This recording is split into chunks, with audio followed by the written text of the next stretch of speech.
नमस्कार साथियों, मैं डॉक्टर एमपी सिंह आप सभी का स्वागत करता हूं। साथियों, मैं चीफ वार्डन सिविल डिफेंस और विषय विशेषज्ञ आपदा प्रबंधन होने के नाते से आज बहुत ही गहरा चिंतन आपके सामने रखना चाह रहा हूं।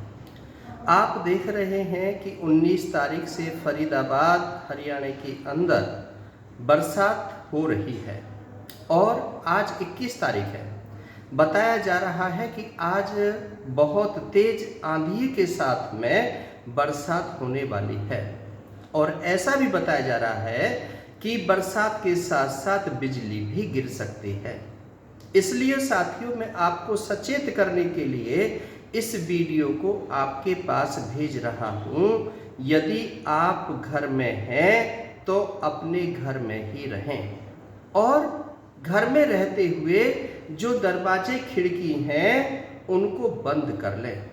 कोई घर के अंदर ऐसा आइटम है, ऐसी वस्तु है जो हवा के चलने से टूट सकती है या किसी को नुकसान पहुंच सकता है तो उसको उसके सुनिश्चित स्थान पर रख दें।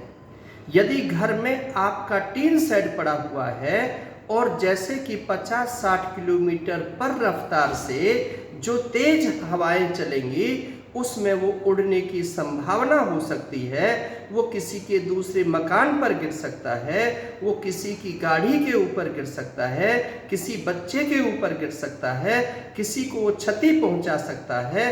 तो ऐसी स्थिति में पहले से ही आप तैयारी कर लें कि आपके आस पड़ोस में किसी प्रकार की जान की और धन की हानि ना हो। साथियों, यदि आप घर के अंदर हैं तो आपके जो स्विच हैं, बिजली का स्विच जो है उसमें से अनप्लग कर दें। अपने मोबाइल को भी अपने से दूर रखें। बहुत कोई ज़रूरी बात है तभी आप उस पर बातें करें। यदि आप घर से बाहर हैं, अपनी गाड़ी में हैं, सड़क पर चल रहे हैं तो उसको जैसे ही बरसात तेज शुरू होती है, आंधी आती है, उस समय आप अपनी गाड़ी को रोक लें, उसके शीशे आप बंद कर दें, उसमें से बाहर ना निकलें जब तक ये तूफान बंद ना हो जाए।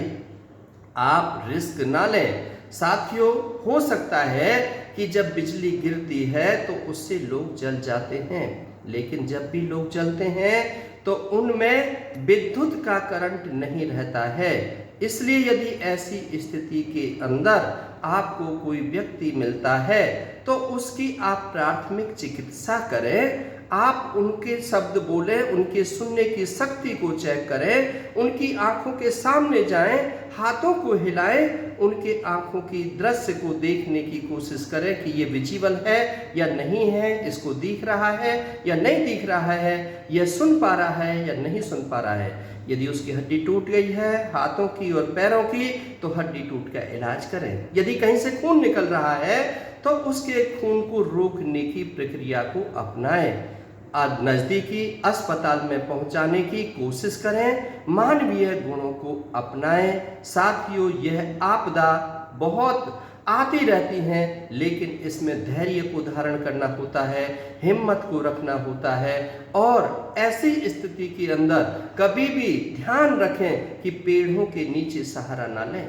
जो ऊपर से बिजली की तारें जा रही हैं, खंभे लगे हुए हैं, उन खंभों के नीचे न जाएं, बिजली की तारों के नीचे न जाएं, क्योंकि बिजली की तारें भी टूट सकती हैं और भारी नुकसान हो सकता है। यदि साथियों बरसात तेज हो रही है, सड़क का ज्ञान नहीं है, रास्ते का ज्ञान नहीं है, पानी है, तो उसमें अपने वाहन को लेके न जाएं और स्वयं भी न चलें। हो सकता है कि उसके अंदर कोई सीवर खुला हुआ है, हो सकता है वो गहरी खाई हो सकता है पानी बहुत भरा हुआ हो, अंडर ब्रिज जो होता है उसके नीचे 2.5-2.5, 3-3, 4-4 फुट पानी होता है।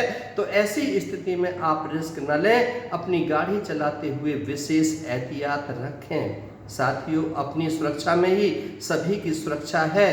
इसलिए क्योंकि मैं विषय विशेषज्ञ हूँ, इसलिए आपदा की बात मैं आपसे कर रहा हूँ कि अनहोनी कभी भी हो सकती है, किसी के साथ भी हो सकती है, अज्ञानता में भी हो सकती है, जाने अनजाने में भी हो सकती है। यदि आप पहले ही ये सीख ले लेंगे और समझ जाएंगे तो ये आने वाले जो नुकसान होने वाला है उससे आपका बचाव हो जाएगा। साथियों, इन बातों के साथ में मैं आपके उज्जवल भविष्य की कामना करता हूँ। मुझे पूरी उम्मीद है कि इस वीडियो को सुनने के बाद में और लोगों के पास इसको भेजेंगे और लोगों का मार्गदर्शन करेंगे अपने भले के साथ में, क्योंकि आप दूसरों का ध्यान रखना भी हमारा परम कर्तव्य है। यदि और लोग नहीं जानते हैं कि बरसात के समय पर हमें क्या एहतियात रखनी चाहिए, आंधी और तूफान आने के समय पर हमें क्या एहतियात रखनी चाहिए, यदि कहीं शेल्टर की बात करते हैं, वो अपने को छिपाने के लिए जाते हैं और एक टीन सेट के नीचे चले जाते हैं तो टीन गिर जाती है, उसके नीचे दब जाते हैं और वो लोग मर जाते हैं। यदि पहले उन्होंने देख लिया कि हमें मजबूत स्तंभ के नीचे जाना है, जो कि आंधी का प्रभाव जिस पर ना पड़े, बरसात का प्रभाव ना पड़े, और कभी भी ऐसी स्थिति के अंदर कई बार क्या है, बाढ़ सी आ जाती है और उसमें जीव जंतु निकल आते हैं, सर्प निकल आते हैं, उनसे भी बचना होता है। हमें अपने घर के बच्चों को भी कंट्रोल करना होता है, उन्हें भी घर से बाहर नहीं निकलने देना होता। हमारे घर के बड़े बूढ़े होते हैं, उनको भी हमने घर में ही रखना होता है, उनको भी समझाना होता है। यदि हम सब समझ करके चलते हैं तो ऐसी आपदाओं पर हम काबू कर सकते हैं। इन सब बातों के साथ में आपका बहुत बहुत शुक्रिया, बहुत बहुत आभार। जय हिंद, जय भारत।